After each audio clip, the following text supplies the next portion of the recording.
Hi, everybody. I hope that you're having a good day and a good week and that you had a good Thanksgiving holiday. I have a question for you. Do you ever, in your heart of hearts, wonder, is the church going to make it?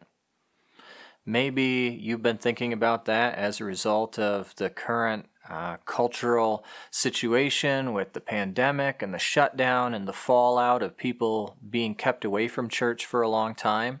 Or maybe you're thinking in broader terms over the course of your life as you look back and you think about people who have left the church and the way that you've seen churches around you start to go down in numbers. Maybe you wonder, is the church going to make it, or is the church going downhill? Well, the Bible has an answer for that question, and it actually follows on the heels of the story that we've been talking about on these Tuesday videos, and that is the story of the people of Israel returned from the Babylonian exile into Jerusalem, and what they do there and what they find there, and today, the opposition that they face there. So you may remember that the people of Israel came back at the command, the edict of King Cyrus of Persia. He said to these captives who had been taken out of Jerusalem, you can go back to Judah, to Jerusalem, start rebuilding that temple.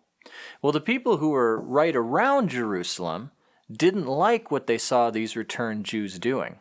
So they wrote a letter back to the new king of Persia, who was no longer King Cyrus, who let the people go, but was now King Artaxerxes. And the enemies of the Jews wrote Artaxerxes a letter saying basically, look, if you let these Jews rebuild the city, they will stop paying taxes, they will stop paying you tribute, and your royal funds will decrease. So, dear King Artaxerxes, we're just trying to help you out over here. We don't want you to be in a bad spot financially, and we don't want you to lose the loyalty of your subjects. So King Artaxerxes writes back and says, put a halt to the work. Don't let it continue.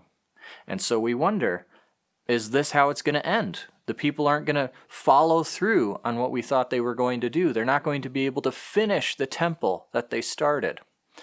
Well, God's servants step up.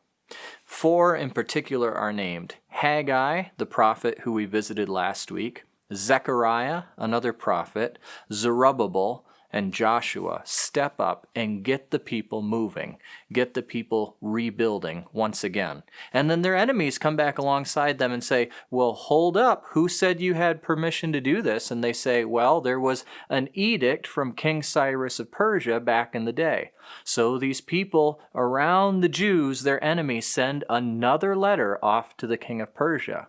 But this time, well, it's not King Cyrus, and it's not King Artaxerxes, it's King Darius. And they say, oh, King Darius, we really care about your wealth and reputation, and we want you to know that these Jews are rebuilding Jerusalem over here, and they claim that they have authority to do it.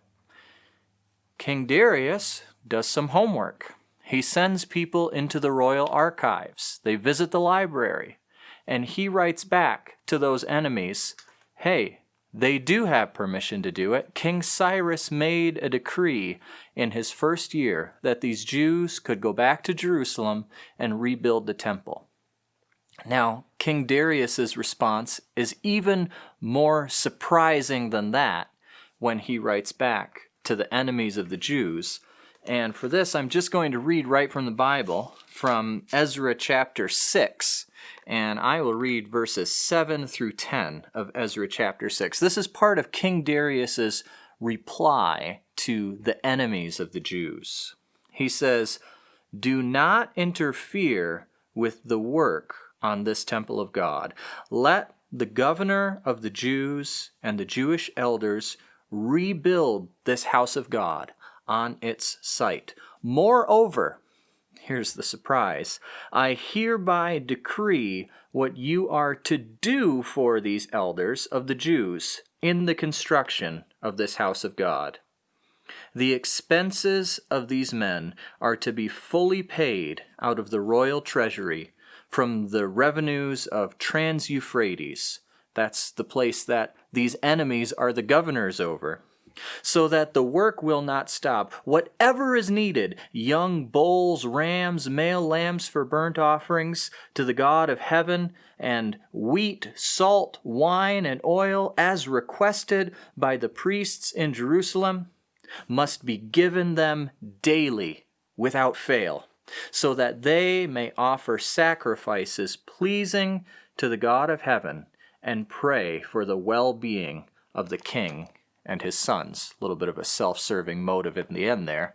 But there's this dramatic irony, this poetic justice, that the enemies of the Jews are just served by King Darius when he writes back and says, look, don't only not stop them from doing what they're doing, but you actually have to help. You have to pay. You have to give. Support them in the work of rebuilding the temple of God. It's a completely surprising response. And it shows, without God being the explicit actor in these chapters of Ezra 4, 5, 6, 7, that God is protecting his people. It's an instance of God using the weak, this ragtag group of Jews surrounded by hostile enemies, using the weak to overcome the strong. God has their back with the power of the mighty king of Persia. Now, God does the same thing for his people today. God protects his church despite what things look like, despite how fearful things seem around us, despite the news that we hear, despite the effects of a pandemic that have the church more scattered than it has been in the past. God protects his church. In fact, here's what Jesus says in the New Testament. I will build my church, and the gates of hell will not prevail against it. Fear tactics don't matter. Appearances of a weak church don't matter. God defends and protects his people, as we saw in the Bible with the Jews as they rebuild the temple, and God does the same thing for his church today. So let that be an encouragement to you, a hope that the God who has been defending and protecting his people throughout history continues to defend and protect his people today.